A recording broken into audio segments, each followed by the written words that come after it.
Сәлем, достар, қалдарыңыз қалай? Бүгін сіздермен Quizzes программасын қолданып, қалай балаларға ойын тауып беріп, ойын ойнатуға болатынын көрсетеміз.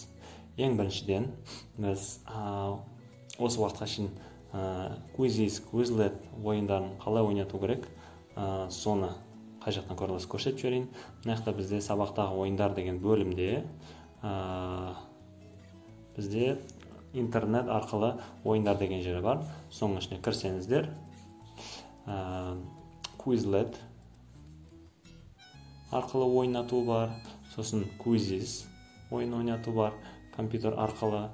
Енді біз қазір Quizzes программасын соткадан қалай ойнатуға болады, соны көрсетеміз. Кеттік.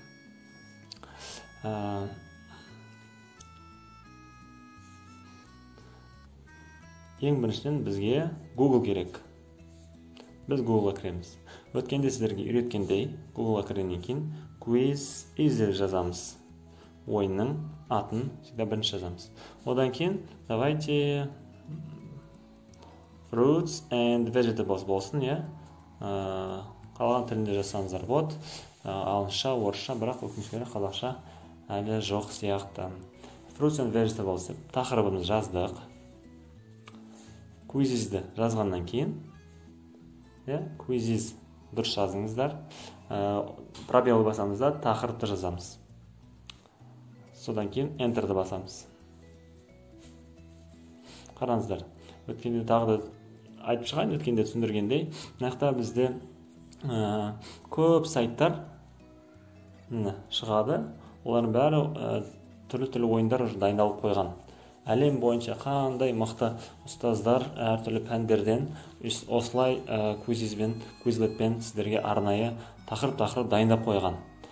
Сізге тек қана соларды тауып ойнату керек болды. Енді ең біріншіне кіріп көрейік.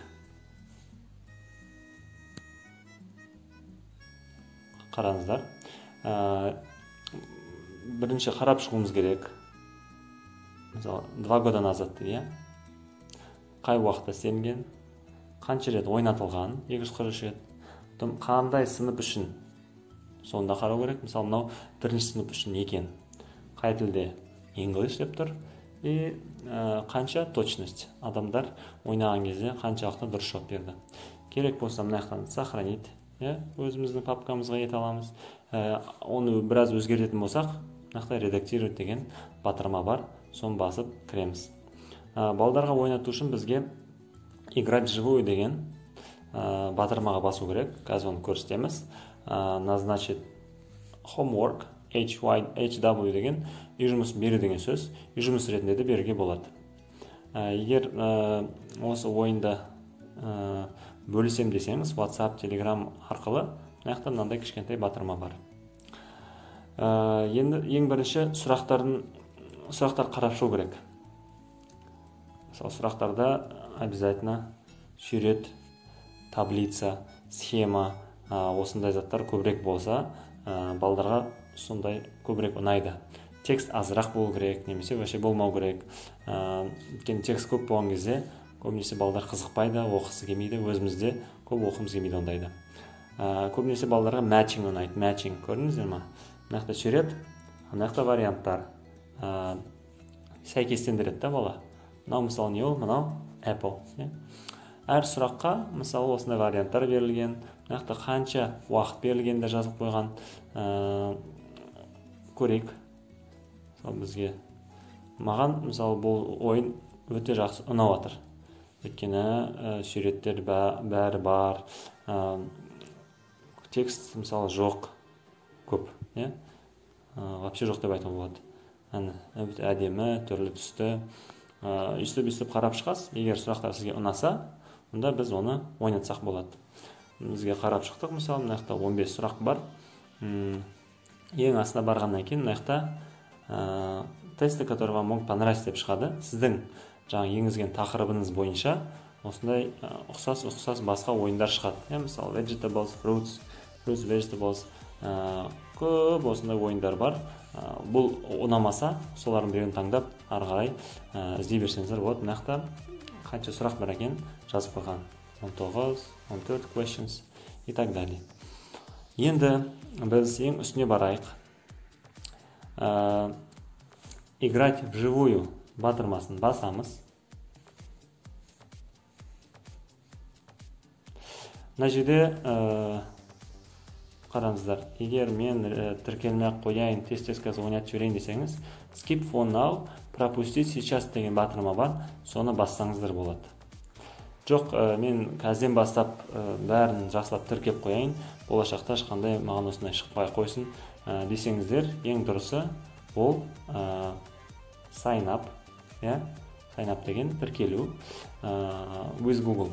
Ең оңай жолы Google-мен, бүкіл жерде Google-мен тіркеліп қойсаңыз, өзіңізге оңай болады, сөйтіп бүкіл функцияларын максимально пайдалана аласыз. Біз тіркелді көрейік. Sign up with Google-ды бастым.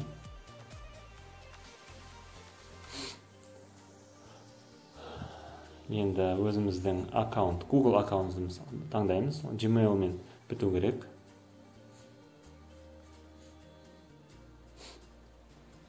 Кірейік. Бұл жерде біз таңдаймыз. Балалар, мысалы, бір топ-топ ойнаса болады. Әр топта бірнеше адам отырады. Олар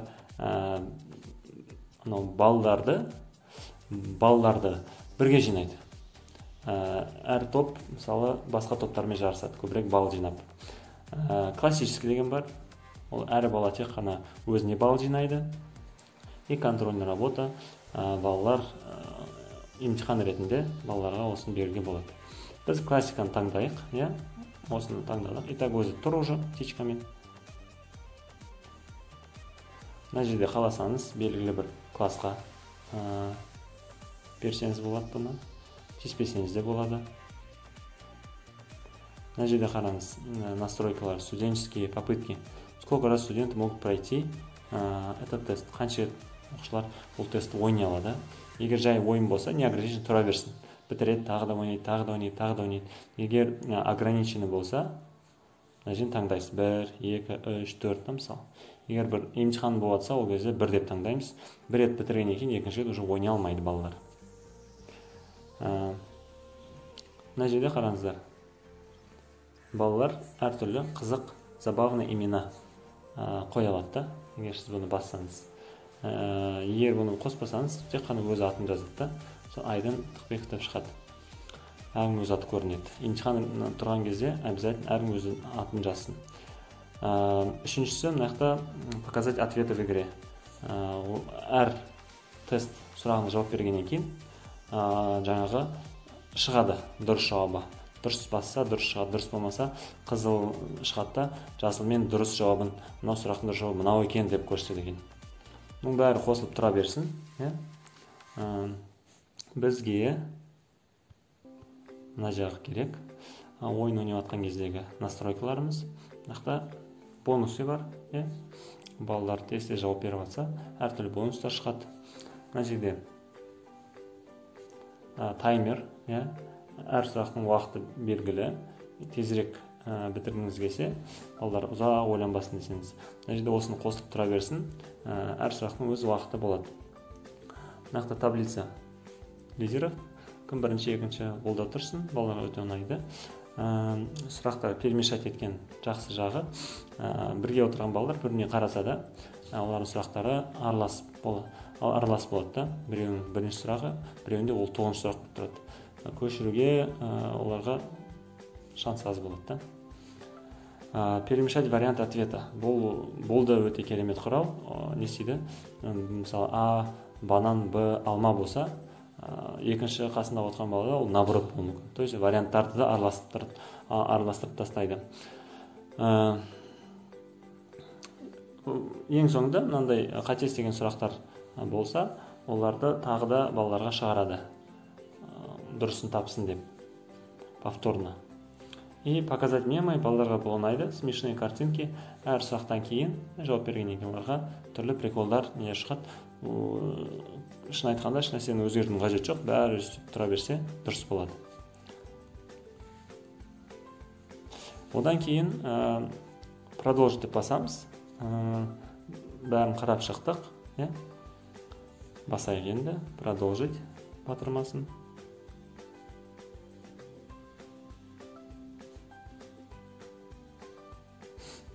Енді қараңыздар, өте маңызды. Сіз балаларға, WhatsApp арқылы немесе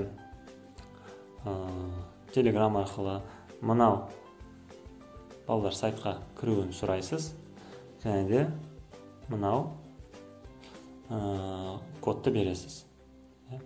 Мысалы, мынақта поделиться деген батырма бар. Соған басамыз.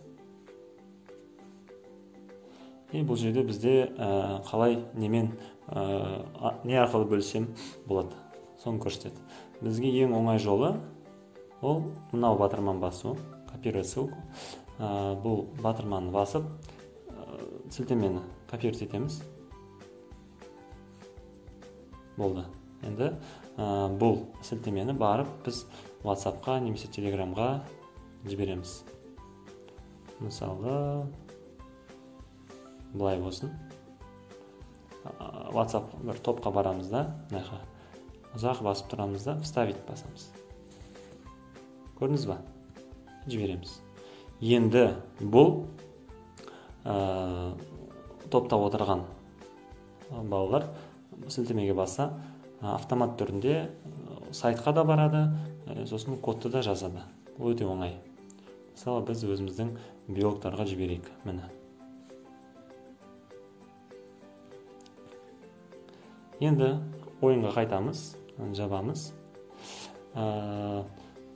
Адамдардың кіруін күтеміз енді.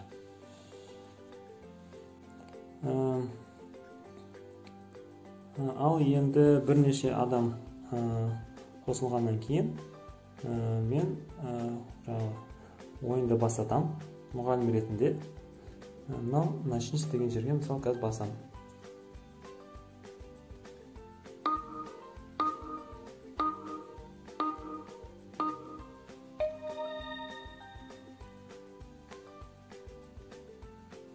Енді ойын басталды. Мұғалім өз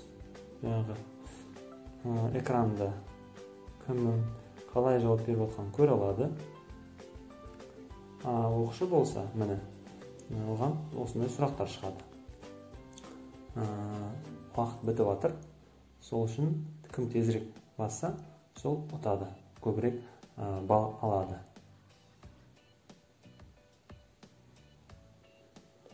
Өстіп мұғалім оқушылардың қалай ойнатқанын көре алады. Қазір мысалы бірінші орында бізде Айгүл апай, екінші орында жаңа өзіміз ғой, Арман деген.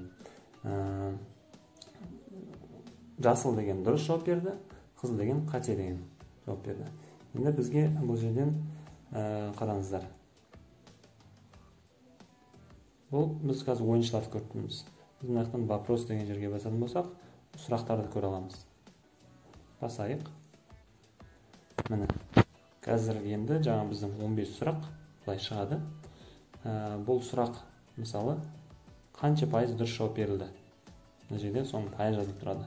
Қазір 100% деген сөз қанша адам жауап берсе де бәрі дұрыс жауап берді деген сөз. Осы бүкіл сұрақтарды қарап шығамыз. И ойынның бітуін күтеміз. Енді мен ойыншы ретінде неге кірейін? Google Chrome'ға кірем.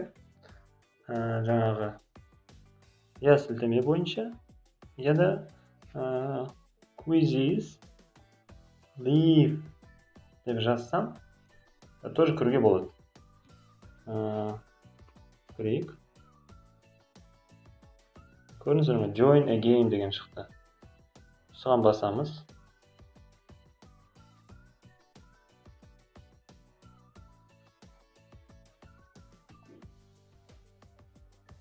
Қазір ойыншы ретінде отырмын.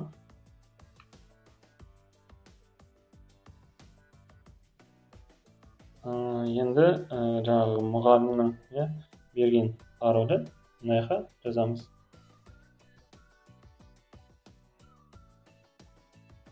Введите код деген жерге. 7669997. Присоединиться. мысалы менің атым Арман болсын. Начать игру.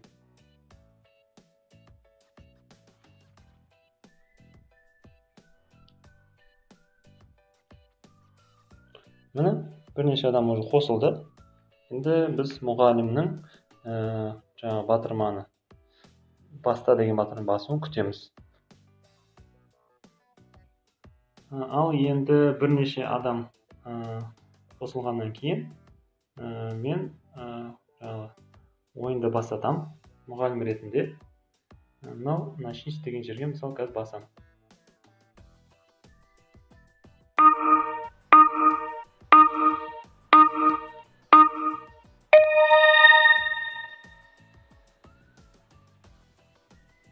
Енді ойын басталды. Мұғалім өз жаңағы экранда кімнің қалай жауап беріп жатқанын көре алады. Оқушы болса, міне, оған осындай сұрақтар шығады. Уақыт бітіп жатыр. Сол үшін кім тезірек басса, сол ұтады, көбірек балл алады.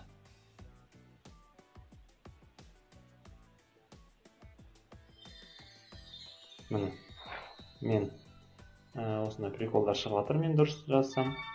Мен екінші орынға шықтым. Енді бұл жерде, мысалы, сурет шығып тұр. Мен суретке, так, бұл сәбіз, carrot. Так, енді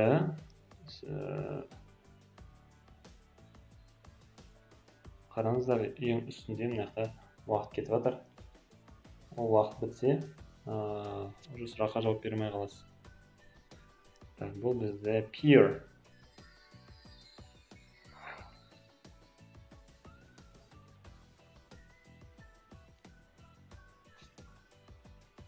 Бұл бізде pitch.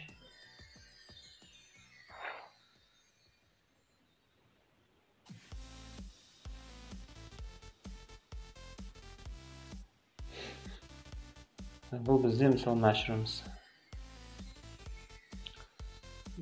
Тез ойын біткенін күтеміз. Банана. Сөйтіп, мысалы ойын бітті деп айтайық. Біздің Айгүл апай бірінші болды, құтты болсын. Одан кейін Арман сөйтіп кете береді. Кімнің қанша балл алғанын көре аламыз. Бәрін біткеннен кейін біз мына жақта конец игры дегенге басамыз. Тағы да адамдар қосылып жатыр. Ренжімеңіздер, енді ойын бітіріп сіздерге ары қарай қалай жұмыс істеу керегін көрсетейін. Конец игры басамыз. Конец игры. Мына жақта орындар шығады. Кім қай орын алғанын үшін көріп, оларды құттықтауға болады. Одан кейін қараңыздар. Біріншіден бұл жерде результаттар шығады. Жаңа сыныптың қаншалықты олар точности қандай, бүкіл сыныптық. Мысалы бізде 28%. 28% сұрақтар дұрыс жауап берілді. Ең қиын сұрақ, мысалы бірінші сұрақ екен.